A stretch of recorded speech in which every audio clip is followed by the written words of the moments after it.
today I am going to be talking to you about that experience when you are feeling, experiencing, or perceiving that someone is pulling away. Thinking of the work that I do, someone that you're feeling quite attached to is pulling away. And I'm going to talk a bit about why that happens. I'm going to discuss how you can support yourself through this process. It's not easy. It's not easy to feel like someone that you're into or care about or have given some time and energy to is pulling away, especially if there's no explanation, which maybe if you're here watching this, something about it isn't making sense to you. And I'm sensing that you want to understand this more. So there's many reasons, many reasons why people pull away. And I could give you that list and maybe that would be useful for you. But it's important to know that usually people such as yourself will take it really personally as to why this person is pulling away, somehow making it about ourselves. You'll base this on a past belief.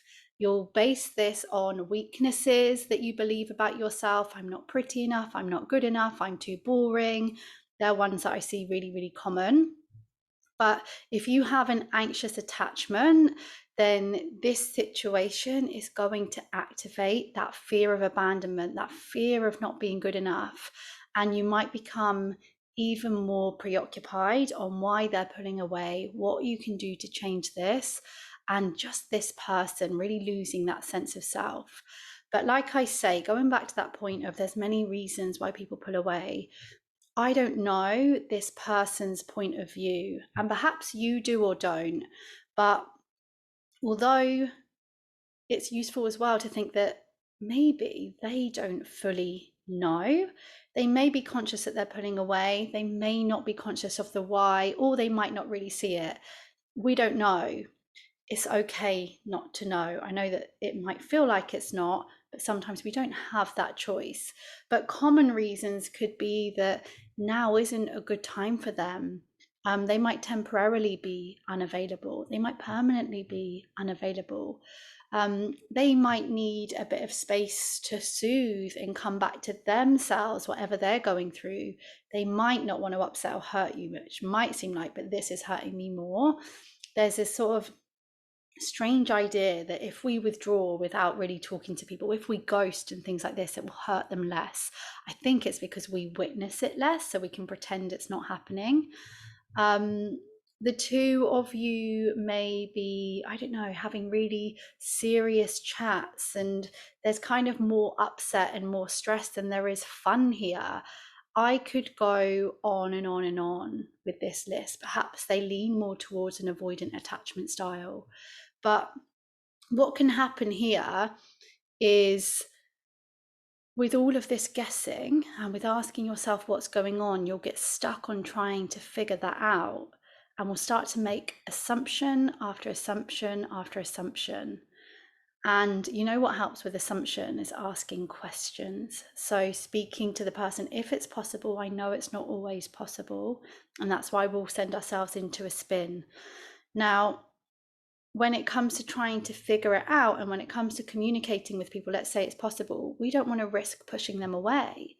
We don't want to risk seeming too needy. So instead, you'll try to figure it out yourself without their input. You'll try to fit around their needs. You'll try to think about what's best for them rather than thinking about what is best for you. And it's okay to communicate these. You're not too needy. It's okay to have these questions.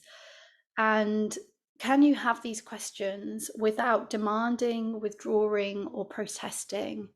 Can you find a space to communicate with this person that you're feeling and sensing them pulling away, and that you have some questions around that, and that's going to really help you? And you know, they then have the opportunity to be more open and honest with you. We can't guarantee how they're going to show up. We can't guarantee their response, their reaction is going to be supportive or tell you what it is that you feel like you need to know. But you have given them the opportunity to provide that for you. And I think that's really important. Even if you don't always get the response that you desire, it is going to help you move from that stopped energy, as we call it, into that moving forward energy, so that you can have a bit more idea of what your next move is in a way that supports you, supports the kind of relationship you want and the kind of life that you want to live. Now, if you don't have that opportunity to have that communication, which I know when someone's pulling away, that can often be the case, or you really feel like you've tried and they're, I don't know, hot and cold, giving you sort of ambiguous answers, so difficult, especially if they're keeping that door open and they do keep coming back. That is so confusing, you know, and it's no wonder that you're guessing, because you're receiving mixed messages. And again, I don't know if they're conscious or not of that, but it is going to be impacting your heart and how you're feeling. And especially if there are attachment wounds, there's going to be so much being triggered and touched there. So going back again, if they've cut contact or anything, that you're not able to have this, then I would suggest that you let yourself know, or this part of you that's struggling with them pulling back, that you let that part of yourself know, this doesn't make sense. And hear me, it doesn't make sense. And sometimes that is unfair. And sometimes you might even decide that you're going to have to come up with something that helps you to close the loop. Maybe you can come up with a next best reason as to why this has, why you're going through this, why they're pulling back. So either telling that part of yourself, it doesn't make sense, and we're not going to try and figure it out because we really don't know, and I've tried, or that you come up with a next best reason as to why they're pulling away. And I know that doesn't give you the certainty that they're coming back and what does this mean, but perhaps it's going to help you move into that facing forward, moving forward energy, which is what I really want for you. And what I want to end with here is a question about boundaries. When it comes to someone pulling away, how do your boundaries apply to this? Is this something you're okay with? Is this something against your values and your desires and how you want to respect yourself and feel in a relationship? How does this experience right now compare to the kind of relationship that you want, to the kind of treatment that you want? I'm not saying you're going to then know exactly what you need to do next, but it's really valuable if you can begin to just make this connection with the boundaries that you have about the kind of relationship that you allow into your life. And if it's questionable, if it doesn't sit easy with you, then that's going to start to answer some questions. If on the other hand you're like, but I already know that, I know this is against my boundaries, and still I'm desperately chasing them and I can't stand them pulling away, it's possible that something in you is being activated and triggered. I would suggest getting support with that, especially if you've been here time and time again. You can work with me one-to-one. You can come over into the membership Follow Your Fire, which is supporting people all around attachment styles and rediscovering yourself. You may explore therapy. There's lots of options to support you.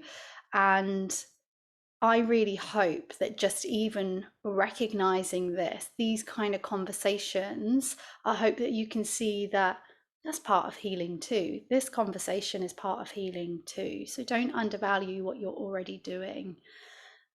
I would love to hear from you in the comments if you have any questions, anything that you want me to expand on. I would love to do that. I'll put all of the details in the bio about Follow Your Fire and working with me and my podcast and other ways that you can connect with me and things like that. I hope that you enjoy exploring my YouTube channels, the other videos that are out there. If this speaks to you, many of them will. As always, do not forget you're enough, you're lovable, you are so, so worthy, and you are irreplaceable.